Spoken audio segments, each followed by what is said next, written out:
Good morning! Good morning! Happy Monday morning, everyone! Yan. Start na ulit tayo. Back to work. Happy Monday! Yan. So today, ang ganda ng weather natin today. Yan. Ang ganda ng weather natin today. It's a sunny day today, pero syempre, di natin alam. Ang weather in New Zealand ay talaga namang very unpredictable. Sa isang araw, sabi nga nila, 4 season in a day. One moment maaraw, another moment bigla uulan na lang, and then cloudy, windy. Kaya sabi nila 4 season in a day. May nag-comment. Pag may hubs daw, slow down, mag-minor. Thank you so much for the reminders. Medyo nagmamadali tayo nung araw na yun. Yan, kapag runabout, sa magte-take ng mga exam dyan, runabout, stop talaga tayo dyan. Then always give way to your right, sabi nga nila. Ang rule dito, always give way to your right. So, kung sino yung nasa right mo, sila yung priority. Lalo na sa runabout. Yan, medyo maaraw tayo ngayon, kaya nakababa yung ganto ko. Actually, yung nag-comment yung classmate ko eh. Ayan, nag-minor na ako ha. Mega shout out, Melvin Jorge Sabado.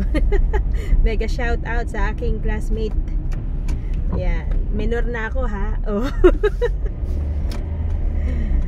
Ayan, dito sa early childhood teaching, may binibigay sa amin na 2 hours every week. Meron kaming non-contact time, which is 2 hours, and doon ginagawa yung mga reports namin, like anecdotes, analysis, professional growth cycle, emergent evaluation, yung mga ganun lang naman.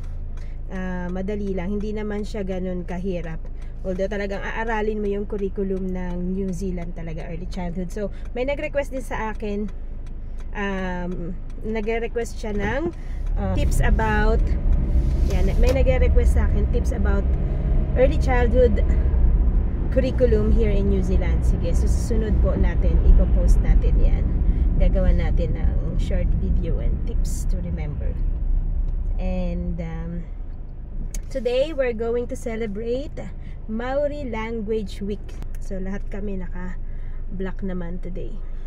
And also, kagandahan sa early childhood, walang lesson plan. Kaya, pag uwi mo sa bahay, relax ka lang. Hindi ka na masyadong pagod. Okay? Hanggang trabaho lang talaga yung mga, hanggang trabaho lang talaga yung pagod mo. So, hindi katulad sa primary. Yan, may pine-prepare silang mga lesson. Yan.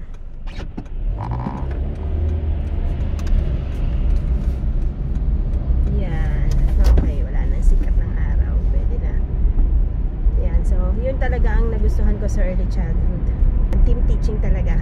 I-create ka lang talaga ng activities. And, ang maganda nun is team teaching. Partner-partner kami. So, merong naka-assign sa bawat gawain, mga activities. May teamwork talaga palagi. So, lalo na pag naggagawa kami ng mga artworks, kasi syempre mahirap yun, maraming kids. So, kailangan assistance din ng bawat isa. 7 teachers kami in one room. 23, sometimes 24, 25 kids. Ayan, dito na tayo sa parking. Yan. Yan muna for now. Bye! See you later!